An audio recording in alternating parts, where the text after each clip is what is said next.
வணக்கம் சார். வணக்கம் சைமன். தீபாவளி எல்லாம் எப்படி போச்சு? வழக்கம் போல போச்சு. கரூர் துயர சம்பவம் ரிலேட்டடாக தீபாவளி எல்லாம் யாரும் கொண்டாடாதீங்க அப்படின்னு சொல்லி ட்வீட்லாம் பண்ணியிருந்தாங்க. இது எல்லாருக்குமே இது துயரமான ஒரு சம்பவம் சார். இதை யாராலையும் மறக்க முடியாது அவ்வளோ சீக்கிரமாக. அந்த இதில் தீபாவளி நமக்கு கிடையாது அப்படின்னு சொல்கிறது ஒரு விதத்தில் சரி அப்படின்னு சொல்லி எடுத்துக்கலாமா? எல்லாருக்குமான துயரம் அப்படின்ட்டு இதை நான் தவறாக சொல்ல அந்த நேரத்துக்கு இதாச்சு. இன்னும் அந்த வடு மாறாது உண்மையிலே. ஆனால் அதெல்லாம் மீறி இப்போ ஒரு விஷயம் என்னென்னா, இப்போ நாளைக்கே விஜய் கிளம்பி போகிறாருன்னு வச்சுங்க. கிளம்பி போகிறப்ப பார்த்தீங்கன்னா அந்த 41 குடும்பத்துக்கு தான் அந்த துயரமே கண்டி. மற்றவங்களாம் வழக்கம் போல் ஒரு கூட்டம் தான் சேருவாங்க. மற்றவங்களாம் பார்க்க தான் வருவாங்க. மற்றவங்களும் அதே மாதிரி தான் கும்பல் சேருவாங்க. மற்றவங்க அதே மாதிரி தான் மரத்துலேயும் டிரான்ஸ்ஃபார்ம்லையும் ஏறுவாங்க. இது சொல்கிறதுக்கான காரணம் என்னென்னா, ஏன்னா விஜய் ஆகட்டும் ஆதவ அர்ஜுன் ஆகட்டும் அந்த 41 குடும்பம் எங்கள் குடும்பம் தான். அவங்க குடும்பத்தில் நாங்கள் பங்கெடுத்துக்கிறோம். விஜய் கூட சொன்னதாக ஒரு தகவல் அவங்க வாழ்நாள் முழுக்க என்னென்னலாம் உதவி வேணுமோ அது உதவியை தாண்டி அந்த குடும்பத்தில் ஒரு அண்ணனா தம்பியா மகனா நான் இருப்பேன் அப்படின்னு சொன்னது அந்த குடும்பத்திற்கான ஒரு விஷயமா தாவேகா கட்சியினருக்கான ஒரு இதுவாகுது. எங்கேயும் வாழ்த்து கூட அவங்க சொல்லலை. இந்த போன தீபாவளிலாம் இனிப்புலாம் கொடுத்துட்டு இருந்தாங்கல்ல, அதெல்லாம் இல்லை விட இந்த கட்டுப்பாடு தான் தேவை செய்யணும். இதில் பங்கெடுத்துக்கிறோம் இல்லைன்னு தாண்டி அது என்னன்னா, ஒரு சம்பவம், அந்த சம்பவத்தில் அந்த வடுக்கள் அல்லது அந்த நிகழ்வு மற்றவர்களுக்கு ஒரு வாரமோ இல்ல 10 நாளோ அதனுடைய ஒரு தாக்கம் இருக்குமே கண்டி. அது உண்மையிலேயே பாதிக்கப்பட்டது அந்த 41 குடும்பங்கள். அதை தாண்டி தாவேகாவில் உள்ள தலைவராக இருக்கக்கூடிய விஜய், 2ஆம் கட்ட தலைவர் அல்ல உள்ள இவங்களுக்கு தான் ஒரு பெரிய பாதிப்பு. இவங்க 2 பேரும் தான் உண்மையிலே அந்த மன வருத்தத்தில் இருக்காங்க. இந்த துயரை துடைக்க வேண்டும், இந்த மன வருத்தத்தை போக்க வேண்டும். உண்மையா அந்த தீபாவளியை கொண்டாடாதீங்க அப்படின்னு மனப்பூர்வமா அவர் சொன்னதுக்கான அர்த்தமாக எது இருக்குன்னா, அந்த மக்களை போய் சந்திக்கிறதா இருக்கும். இந்த 20 லட்சம் தொகை கொடுக்க போறதா சொல்லியிருந்தாங்க. அது ஆர்டிஜிஎஸ் பண்ணிட்டாங்க. அது பண்ணதுக்கு அப்புறம் நிறைய இன்டர்வியூஸ் வந்துகிட்டே இருந்துச்சு சார். அதுல ஒரு அம்மா, என் குழந்தை போனது பரவாயில்ல, நாங்க விஜய் அவர்கள் சாருக்கு தான் சப்போர்ட் பண்ணுவோம் அப்படின்னு சொன்னது நிறைய பேக்லாஷ் அதிகமா இருந்துச்சு. இவங்க என்ன பையன் இறந்துட்டான் இப்படி பேசிக்கிட்டு இருக்காங்க அப்படின்னு சொல்லி சொன்னது. அப்புறம் இன்னொரு இன்டர்வியூவில் விஜய் சாரை என்னால் பக்கத்தில் பார்க்க முடியுமா, நான் பக்கத்தில் பார்த்துட்டேன், அதுக்கு என்ன என் குழந்தைய பலி கொடுத்துட்டேன் அப்படின்ற மாதிரி பேசினாங்க. இது கேட்கும் போதே நமக்கே ரொம்ப ஒரு ஃபேமிலி இப்படியெல்லாம் இருப்பாங்களா அப்படின்ற அளவுக்கு தோண வைக்குது. இது எதனால இந்த ரியாக்ஷன்? இது நல்லதா கெட்டதா அப்படின்னு நீங்கள் ஒரு கேள்வி கேட்டீங்கன்னு வச்சுக்கோங்க. எனக்கு பார்த்து கெட்டது தான் சொல்லுவேன் நான். இன்னைக்கு பார்த்தீங்கன்னா ஒரு தலைமுறையை வேற விதமாக மாறி இருக்காங்க சைமன். எனக்கு பெரிய ஆச்சரியமா இருக்குது. ஏன்னா நீங்கள் ஒரு தலைவர் தான், ரைட்டு, விஜய் ஒரு தலைவர். ஆனால் ஒரு நடிகராக இருந்த தலைவராக மாறினவர். அவன் பார்த்து டிரான்ஸ்ஃபார்மரத்தில் ஏறலாம், கம்பத்தில் ஏறுறான், பேனரில் ஏறுறான், பெரிய பெரிய கட்டடத்தில் ஏறுறான். இப்போ எந்த மனநிலைக்கு அவங்க மாறி இருக்காங்கன்னு தெரியல. அந்த மாறினதுக்கான காரணம் என்னன்னா, நான் விஜய் மட்டும் குற்றம் சொல்லுவது, மிக சமீபமாக இல்லது ஒரு கடந்த 10 வருடமாக இந்த மாஸ் ஹீரோக்கள் பண்ற இந்த சினிமாவில் பண்ற இந்த வேலை தான் காரணம். ஒரு உச்சகட்டமான வன்முறையை கையில் எடுத்துக்கிட்டு அவங்க திரைப்படத்தில் காமிக்கிற ஒரு விஷயம்தான் இவங்களுக்கு இந்த மாதிரியான மனநிலையே போய் சேருது. அது காரணம் என்னன்னு நான் சொல்றேன்னா, நான் படிக்கிற காலத்துல எம்ஜிஆர் வந்தார். செய்யாறுல ஒரு இடைத்தேர்தல் நடந்தது 83ல். இப்போ ஒரு கிரவுண்டு, செய்யாறு அரசு மேல்நிலை பள்ளியில கிரவுண்ட்ல எம்ஜிஆர் வர போறாருன்னு காலையிலே உட்காந்துட்டாங்க ஜனங்க. வராரு வராரு வராரு வராரு வராரு வராருன்னு மாலை தான் வந்தாருன்னு நினைக்கிறேன், சரியா ஞாபகங்கள். ஆனா அது வரைக்கும் அந்த கூட்டம் அவ்வளவு கட்டுக்கோப்பா இருந்தது, அவ்வளவு கலையாமல் இருந்தது. அதாவது ஒரு தலைவர் இறப்பிற்கு அதிகப்படியான தொண்டர்கள் வந்த ஒரே தலைவர் யாருன்னா அறிஞர் அண்ணா. ஏசியாவிலே ஃபர்ஸ்ட்.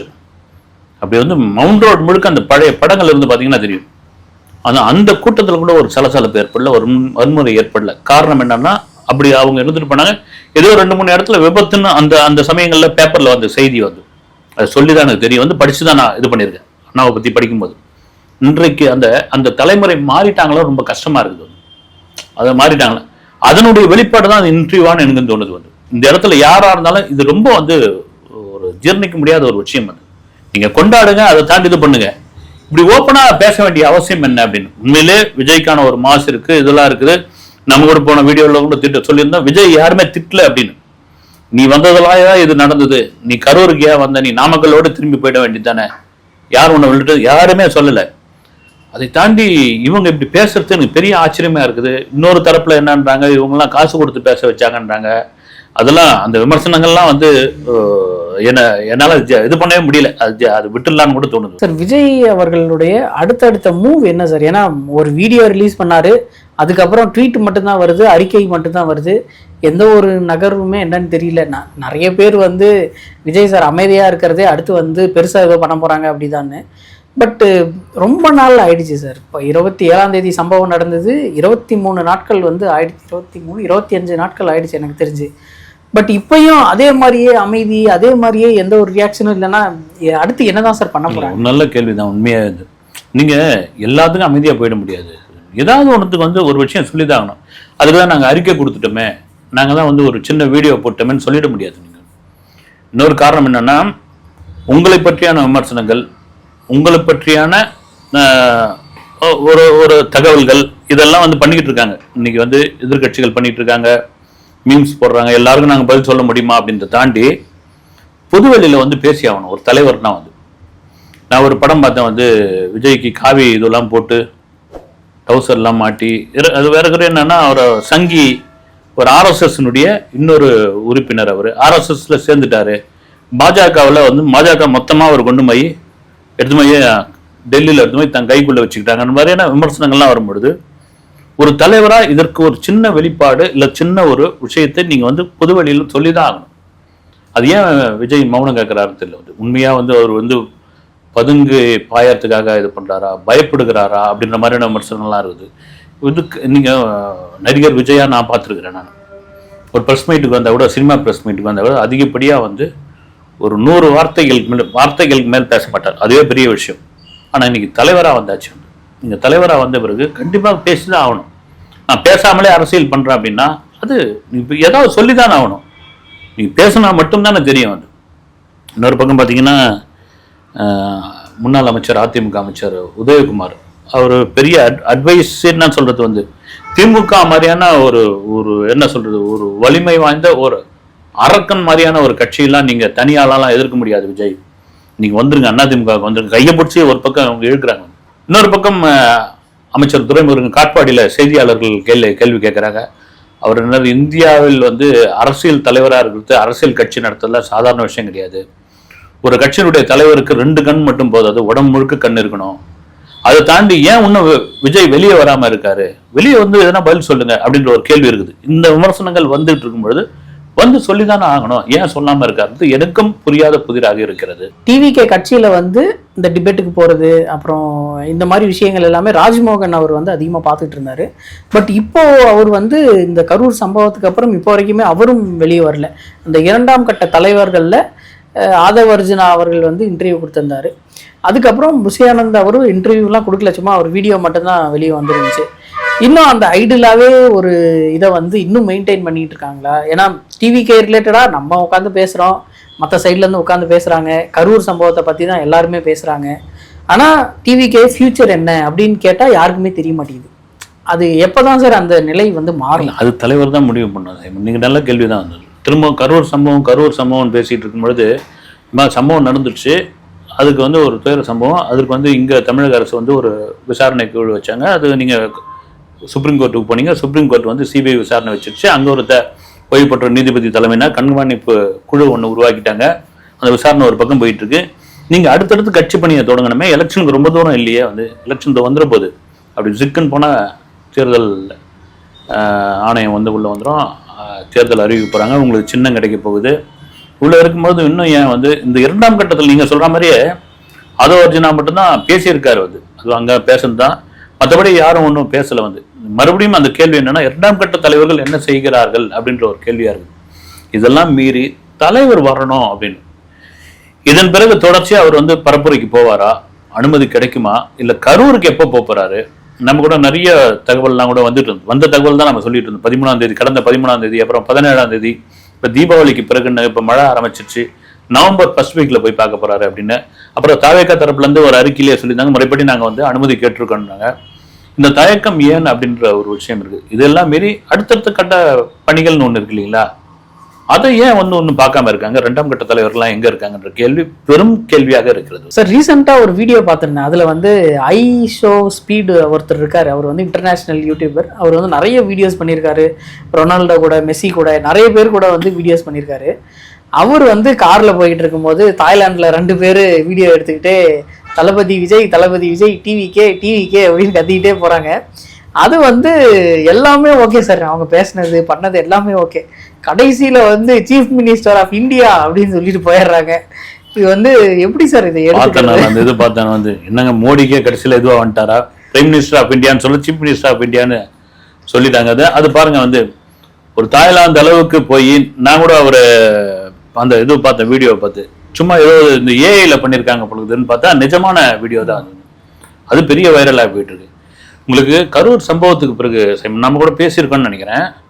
நான் சொல்றது இன்டர்நேஷனல் லெவலில் இருக்கிற பிரிண்ட் மீடியாக்கள், நான் முக்கியமாக சொல்றது என்னன்னா, நீங்கள் சேட்டலைட் மீடியா விடுங்க, பிரிண்ட் மீடியாக்களில் நீங்கள் சவுத் கொரியாவில், சைனாவில், சவுத் ஆப்பிரிக்காவில், அமெரிக்காவில், அப்புறம் வந்து பிரேசிலில், இவ்வளோ நாட்டில் வந்து யார் இவர், என்ன சம்பவம் இது, இந்தியாவில் சவுத் இந்தியாவில் யார் இவர் முக்கியமான ஆளாம், இவர் கூட்டத்தில் கலந்துக்கிட்டவங்க 40 பேர் இறந்து போயிட்டாங்கன்ற ஒரு செய்தி பெரிய செய்தியாக மாறிடுது. இப்போ லேட்டஸ்டாக எனக்கு கிடைச்ச தகவல் என்னன்னா, இந்தியாவில் கிட்டத்தட்ட ஒரு 90 தூதரகங்கள் இருக்குது. இந்த 90 தூதரகங்கள் இருக்கிற பெரும்பான்மையான அதிகாரிகள், பொதுவாக வந்து தூதரக அதிகாரிகள், மேல்மட்ட ஒவ்வொரு தூதரகத்தினுடைய அதிகாரிகள் வந்து எந்த மாநிலத்தினுடையாலும் சீஃப் மினிஸ்டரை ஒரு ஹை லெவலில் இருக்கிறவங்க அவங்க சந்திக்கலாம். அவங்க சந்திக்கிறதுக்கு வெளியுறவுத்துறை அமைச்சர்கிட்ட வந்து பர்மிஷன் வாங்கணும். அப்படி வெளியுறவுத்துறை அமைச்சர் ஜெய்சங்கர் கிட்ட பல தூதரக அதிகாரிகள் வந்து விஜயை சந்திக்கிறதுக்கு பர்மிஷன் கேட்டிருக்காங்களாம். ஒரு பெரிய ஆச்சரியமான செய்தியா இருக்குது. வந்து சென்னையில் இருக்கிற அமெரிக்க தூதரகத்தில் கூட வந்து விஜயை சந்திக்கிறதுக்கு அவங்க ஓகே கொடுத்துட்டாங்களாம். பட் விஜய் தான் ஓகே பண்ணணும். வந்து அங்கதான் இருக்கு ட்விஸ்ட். ஏன் சரிக்கிறீங்க? அவர் வந்து நீலாங்கரில் இருக்காரா, பட்டினப்பாக்கத்தில் இருக்காரான்ற இல்லையா? வந்து உண்மை, நீங்க அரசியல் களத்துக்குள்ள வந்தா இன்னும் ஏன் வந்து எனக்கு விஜய் மேல ஒரு பெரிய வருத்தம் வந்து வெளியே வாங்க சார் அப்படின்ற ஒரு விஷயம் இருக்குல்ல. வாங்க, நீங்க மீடியாவை சந்திக்க மாட்டேன்றீங்க. எனக்கு தெரிஞ்சு என்னன்னா, சரி உங்களுக்கு பிடித்த இந்த மீடியா தான் கரெக்டா இருக்கும். ஏன்னா இப்ப மீடியாவுடைய இதெல்லாம் மாறிடுச்சுன்னு விமர்சனம் இருக்குது. அது ஒவ்வொரு சாரருக்கும் ஒவ்வொரு கட்சிக்குமான ஒரு மீடியா இருக்குது, ஒவ்வொரு கட்சி சார்ந்த ஒரு மீடியா இருக்குது. இங்க விஜயகாந்த் கூட பாத்தீங்கன்னா மீடியாக்கள் நிறைய பேர் அவருடைய அந்த கோபத்தை ஒரு பெரிய ஆயுதமா எடுத்துக்கிட்டு அதை ட்ரிகர் பண்ணி அவர் வந்து அதை இது பண்ணாங்க. அதுல பெரும்பங்கு உண்டு. எல்லா மீடியாவும் சொல்லல, சில குறிப்பிட்டது. அதனாலதான் இன்னைக்கும் பிரேமலதா விஜயகாந்த் ரொம்ப இன்னைக்கு வந்து கேப்டன் நீங்க புகழறீங்க, அன்னைக்கு வந்து வேற விதமா தானே விமர்சனம் பண்ணீங்கன்னு. ஒருவேளை விஜய்க்கு அப்படி ஒரு இது தோணுச்சுன்னா சரி, செலக்டிவா இவ்வளவு போதும். நீங்க நேஷனல் லெவல்ல, இன்டர்நேஷனல் லெவல்ல கூட விஜய் மீட் பண்றதுக்கான மீடியாக்கள் ரெடியா இருக்காங்க. அப்படி கொடுத்துட்டு போகலாம். அப்படி இல்லையா, வழக்கம் போல ஒரு வீடியோ என்ன, நீங்க தாவேகா பிரச்சார கூட்டம் போகும்போது அவங்களுடைய அபிஷியல் சேனல்ல இருந்து தானே அந்த வீடியோ அமைச்சாங்க. அதுல இருந்து லிங்க் அங்க இருந்து தானே கொடுத்தாங்க. அது மாதிரி நீங்க ஒரு 1/2 மணி நேரம் டீட்டெயிலா பேசி நீங்க கொடுத்துட்டு போகலாம். இதெல்லாம் தாண்டி இது மாதிரியான ஒரு விஷயம் இப்போ ஒரு வேளை இது மாதிரி நடந்தது. இப்போ தூதரக அதிகாரிகள் மேல்மட்டத்தில் உள்ளவர்கள்லாம் உங்களை சந்திக்கணும்னா நீங்க சந்திச்சே ஆகணும். நீங்க அப்பதான் அடுத்த கட்டத்துக்கு போறீங்க. உங்களுடைய விஷயத்தை, உங்களுடைய மாசம் வந்து வேற விதமா காட்டுறீங்க. இல்ல அரசியல்ல இதெல்லாம் நாங்க வந்து அடுத்த கட்டமா இயங்கிட்டு இருக்கோம் பாருங்க. இதுல வந்து தன்னடக்கமா இங்க வந்த பிறகு தன்னடக்கம் என்ன இருக்குது? வந்து அரசுக்குள்ள வந்த பிறகு இங்க வந்து நமக்கு நாமே பிஆர்ஓ இருக்கிறது தானே. வந்து சினிமாவிலே அதானே பண்ணுவாங்க. அவங்களுக்கு அவங்களே பிஆர்ஓ தான் இருப்பாங்க. அரசியல்ல சொல்லவே தேவையில்லை. ஆனா இன்னும் விஜய் வந்து ஒரு சாஃப்டான அரசியல் பண்றாரோ, அது ஒர்க் அவுட் ஆகுமா அப்படின்னு எனக்கு ஒரு பெரிய டவுட்டா இருக்கு. சார் ஜனநாயகனோட ப்ரீசேல்ஸோட டீடைல்ஸ் வந்து அங்கங்க போட்டுக்கிட்டு இருந்தாங்க. அது உண்மையா பொய்யான்றது தெரியல. பட் தமிழ்நாடுல வந்து பயங்கரமான ஒரு ரேட்டுக்கு வந்து சேல் பண்ணியிருக்காங்க அப்படின்னு சொல்லி நியூஸ்லாம் வந்தது. அது உண்மையா சார்? ஜனநாயகன் படத்தினுடைய தமிழ்நாடு ரைட்ஸ் இன்னும் சேல்ஸ் ஆகல. அதை வந்து விற்பனை செய்யவில்லை. அதற்கு காரணம் என்னன்னா, அந்த ப்ரொடக்ஷன் நிறுவனம் ஒரு பெரிய தொகை ஒன்று சொல்றாங்க. அந்த தொகையை முதல்ல பார்த்தீங்கன்னா டான் பிக்சர்ஸ் வாங்குறதா இருந்தது. வந்து அதுக்கப்புறம் டான் பிக்சர்ஸ் வந்து அவங்க வந்து ஆளுங்கட்சிக்கு நெருக்கமானவர்கள், உறவினர்கள் கூட வந்து அப்படின்னு. அதனால அவங்க வந்து இன்னொன்று அதை லலித்தே வாங்குற மாதிரி இருந்தது. மாஸ்டர் லியோ படங்கள்லாம் எடுத்தார்ல, லலித் வாங்குற மாதிரி இருந்து, லலித்தும் அப்படியே ஒரு கால்குலேஷன்லாம் போட்டு பார்த்தப்போ ஒரு பெருந்தொகையாக இருக்குது அப்படின்னு அவர் ஒரு பக்கம் ஹோல்டிங்கில் இருக்கு. இவங்க என்னன்னா அந்த தொகையிலிருந்து இன்னும் இறங்க மாட்டேன்றாங்க. வந்து இன்னொரு பக்கம் விமர்சனம் என்னன்னா, இந்த படம் 2 விதமா மாறலாம். வந்து ஒன்று வந்து இந்த படம் வந்து கடைசி படம் அப்படின்போது பெரிய வரவேற்பு தமிழ்நாட்டில் ஒன்று இருக்கும். அது ரெண்டாவது அந்த பெரிய தொகை கொடுத்து வாங்கி அந்த வரவேற்பு முதல் காட்சி first day first show work out ஆகிச்சுன்னா பெரிய ஹிட், ஒர்க் அவுட் ஆகலைன்னா என்ன ஆகும்? பொதுவாக எல்லா நடிகர்களுக்கும் உண்டு, நான் விஜய்க்குன்னு சொல்ல. ரெண்டாவது அந்த படத்தை ரிலீஸ் பண்ணும்போது ஏதாவது பிரச்சனை வருமா அரசியல் ரீதியாக அப்படின்ற ஒரு இது இருக்குது. அதனால இது வரைக்கும் தமிழ்நாடு தியேட்டர்கள் நான் விசாரிச்ச வகையில் வந்து இன்னும் விற்பனை ஆகவில்லை, சேல்ஸ் பண்ணல அப்படின்னு. அதை தாண்டி வந்து சொல்லிட்டு இருக்காங்க தீபாவளிக்கு வந்து ஜனநாயகன் வந்து ஃபர்ஸ்ட் சிங்கிள் வெளியிட போறாங்க அப்படின்லாம் வந்து அதெல்லாம் ஒண்ணுமே கிடையாதுங்க. நான் கேட்டேன் படம் சம்மந்தப்பட்டெல்லாம் கேட்டேன். அப்புறம் மலேசியாவிலேயே ஆடியோ லான்ச்ன்றாங்க வந்து அது விஜய் விரும்பலையா அவர் ஆடியோ லான்ச் இந்த படத்துக்கு வேணான்ற அளவுக்கு வந்து கொண்டு வந்துட்டாரு. ஆடியோ லான்ச்சும் வேணாம், எனக்கு வந்து கட்சி பணிகள் இருக்குது, அதுக்கப்புறம் வந்து டிவிகேனுடைய இது இருக்குது. இல்லை மலேசியாவில் இல்லை, வந்து மன்னார்குடியிலும் இல்லை, ஆடியோ லான்ச் கிடையாது. மேபி இருந்ததுன்னா எங்கேயாவது வழக்கம்போது இந்த கத்தி படத்துக்குலாம் வச்சாங்க பார்த்தீங்களா ஒரு ஸ்டார் ஹோட்டலில், அது மாதிரி ஒரு சின்னதாக வச்சு அது ஒரு சேட்டலைட் டிவிக்கு வந்து கொடுத்துருவாங்க அந்த கண்டென்ட்டை வந்து. அப்படிதான் இருமைகண்டி ஜனநாயகன் ஒரு பெரிய எதிர்பார்ப்புள்ள படம். அந்த படத்திற்கு மிகப்பெரிய ரேட் சொல்றதுக்கான காரணம் என்னன்னா விஜயோடைய கடைசி படம் அப்படின்ற ஒரு விஷயம் தான் வந்து. இடையில கூட வினோத்தோடைய ஒரு இன்டர்வியூல கூட ஒரு சொல்லி ஒரு ஃபங்க்ஷன்ல இன்டர்வியூல இது ஒரு செட்டுக்குள்ளேயே எடுத்த படங்க இது வந்து அப்படின்னு. அப்புறம் அந்த படத்தோட ஆர்ட் டைரக்டர் ஒரு இன்டர்வியூ ஒன்று கொடுத்துருப்பாங்க செல்வகுமார். ஆக்சுவலா அந்த செட்டுலயே எடுத்த அந்த படத்தை ஒரு கடற்கரைக்காக ஷூட் பண்ணும்போது செட்டு போடலாமான்னு பீச்சுக்கே போயிடலான்னு சொல்லி கொண்டு வந்துட்டாப்புல விஜய் வந்து. அப்புறம் பார்த்து கூட பேசினார் வந்து நீங்க வந்து ஹாலிவுட் படங்கள்லாம் ஒர்க் பண்ண வேண்டிய ஒரு ஆர்ட் டைரக்டர், பிரமாதமா பண்ணிருக்கேன். அவர் எஸ்பி ஜானநாத படங்கள்லாம் ஒர்க் பண்ணிருக்கேன், இயற்கை படத்தெல்லாம் வரும், இயற்கை தான் ஒரு முதல் படம் நினைக்கிறேன் இதுவான ஆர்ட். அது மாதிரி ஒரு செட்டுக்குள்ளே எடுத்த படம் அது. ஏன்னா வெளியே வந்து எந்த விதத்துல அந்த அதனுடைய கதையோ அது முதல்லாம் பாத்தீங்கன்னா பகவந்த் கேசரின்னாங்க வந்து. ஆமா, பகவந்த் கேசரியும் கிடையாது, ரவா கேசரியும் கிடையாது வந்து. நான் ஆரம்பத்துல இருந்து சொல்லிட்டு இருக்காங்க இது வேற ஒரு அரசியல் பேசக்கூடிய ஒரு படம். அதுவும் விஜயோடைய சமகால அரசியல் பேசக்கூடிய படம்.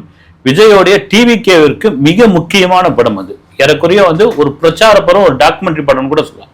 நேரடியா அந்த மாதிரியான ஒரு ராவா இருக்காது வந்து. விஜயோட அரசியலுக்கு ஒரு முக்கியமான படமா இருக்கும். எக்கச்சக்கமான பஞ்ச் டைலாக் இருக்குது இந்த படத்துல அப்படின்ற மாதிரியான ஒரு தகவல் இருக்கும். ஓகே சார், அடுத்த வீடியோவில் சந்திப்போம் சார். நன்றி சார். வணக்கம்.